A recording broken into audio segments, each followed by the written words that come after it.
Located just outside of Dallas in Arlington, Texas, Cowboy Stadium costs more than $1 billion to build and easily rivals similar structures around the globe, from London's Wembley Stadium to the Coliseum at Caesar's Palace in Las Vegas. And it's fitting that a fighter of Manny Pacquiao's caliber will defend his title in such a spectacular venue, which is exactly what the stadium's visionary creator, Jerry Jones, has always wanted. Has been built. It has 3 million square feet in the room. That's the largest room in the world. The stadium could have been built for 2/3 the cost, but the rest of it was for the wow factor, to make it a stage for internationally, to make it a stage for the world. Few other venues could contain such a larger-than-life figure than Pacquiao, not to mention his legion of fans around the globe. Manny Pacquiao is a phenomenon. I mean, he's not just a fighter. Easily the best Asian fighter of all time. Probably the best left-handed fighter of all time. And he's on the cusp of becoming one of the all-time greats. Look at his accomplishments. Look at his legacies. Seven titles in 7 different weight classes, never before done. Manny Pacquiao has accomplished something that is almost inconceivable. His reputation secure, Pacquiao could have slowed down. But the thing about Pacquiao is he wants to fight the best guys out there and give the best show possible. Pacquiao will have just such an opponent in former welterweight champion Joshua Clottey, and it's guaranteed to be one hell of a show. Well, I think Joshua Clotty is a very tough guy, and he's a guy that, unless you're an elite person, you're going to have a lot of trouble with. This is no walkover for Pacquiao. If you're looking for a definitive fight for Manny Pacquiao to prove that he's a full-fledged welterweight, this is it. Yeah, this is not easy opponent, and Joshua Clottey is a bigger, bigger than Miguel Cotto, and I think he's taller than me and strong fighter. So it's not easy opponent, and I have to train hard for this fight. For Clotty, the enormity of the task ahead cannot be overstated. He faces in Pacquiao the best pound-for-pound fighter in the world, an impossibly fast and powerful opponent.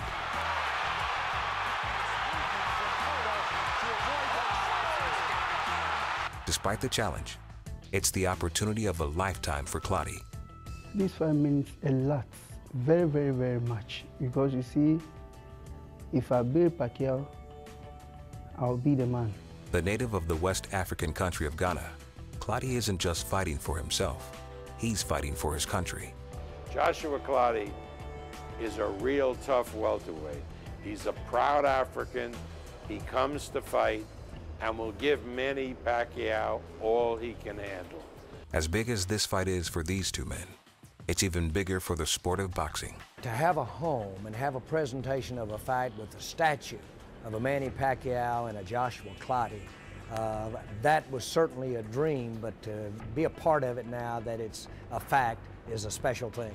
On March 13th, some 40,000 people will fill what many are calling pro football's crown jewel, the brand new state-of-the-art Cowboy Stadium, to see if Joshua Clottey can unseat boxing's crown jewel, Manny Pacquiao. This is more than a boxing match. This is the event. A storm is brewing. Manny Pacquiao, the world's #1 fighter and 7-time world champion, continues to fight anyone, anywhere. And now he takes on his biggest challenge yet. Pacquiao faces devastating brawler and former world champion Joshua Grandmaster Clottey.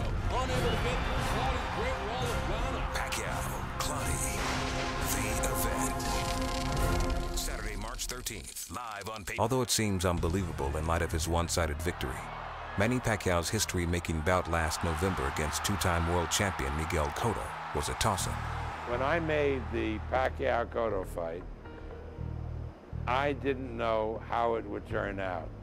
I knew that Pacquiao had certain advantages of speed, Freddie Rhodes training him, but Cotto was this big, tough welterweight with a big heart. In a twist of fate, Cotto was coming off a controversial win against Joshua Clottey. For that and other reasons, the Pacquiao-Cotto fight had all the components of a classic in the making. Speed versus force, the brawler versus the boxer. Added to this already combustible mix were its historical implications. Pacquiao looking for his 7th world title in as many weight classes. When the opening bell rang, the excitement and the pressure was palpable.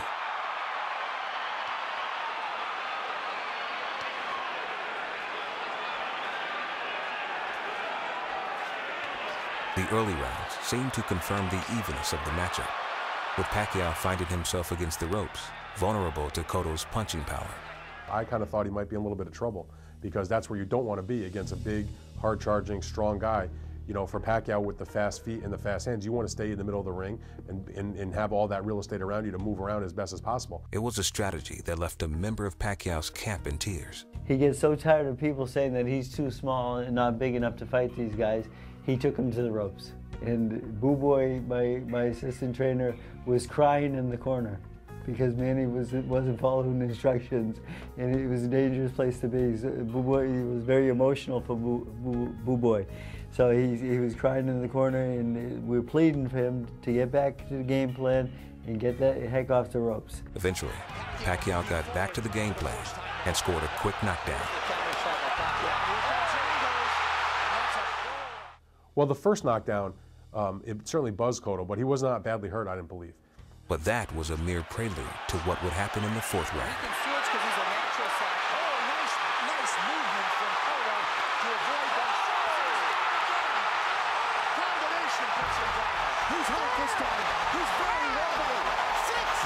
The second knockdown that he suffered, that was a hard shot, and it looked like maybe the fight could potentially be over. You know, he really got staggered. And it was a beatdown the rest of the way because Cotto just was never able to recover from that hard knockdown. After that, it was his fight. Not only the speed, but the dominance, the angles, and he had just poured it on to Cotto. Even before the 12th round stoppage, it was obvious Manny Pacquiao was well on his way to making history. 7 titles in 7 divisions. Many see the Cotto win as Pacquiao's most complete performance to date, but Pacquiao takes a more reserved view.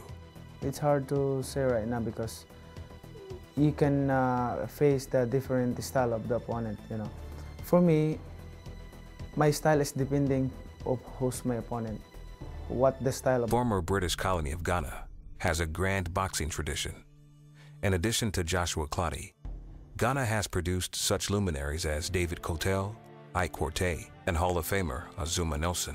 You know, Ghana has produced a lot of great fighters over the years, and Joshua Clottey, when I've talked to him about that, he is very aware of the best guys that have come from his country and wants to emulate them in his own career. Clottey also shares his countryman's chief trait. There is a determination here. You can cliche, you can call it a heart. There is a heart there.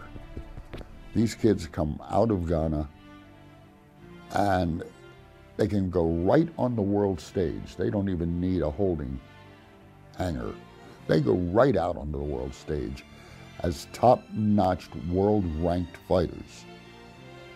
And Joshua Clottey is one of them. Clottey has known struggle all his life. In his early days as a young fighter, he practiced with subpar equipment.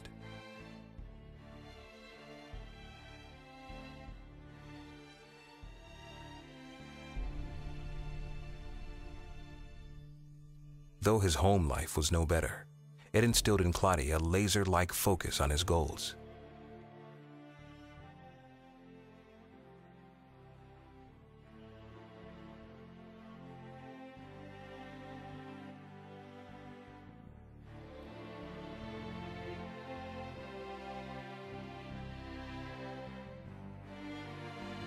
Despite the hardships both he and his people face every day, Clottey takes obvious pride in his home